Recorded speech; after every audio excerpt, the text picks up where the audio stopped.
al número 6, representando a Castilla y León, Álvaro Tejeda Pinilla. El dorsal número Javi Ibáñez.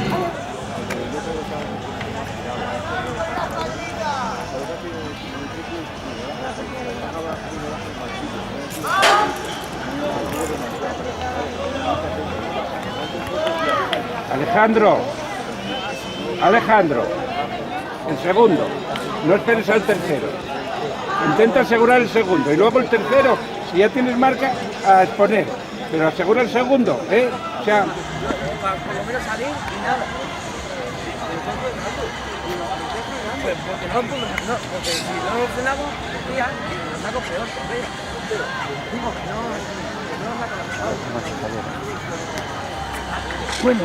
No, bueno, ha salido buena. Bueno, vale.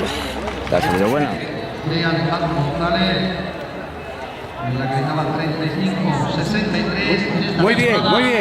Oye, a partir de ahora como quieras ya a gusto.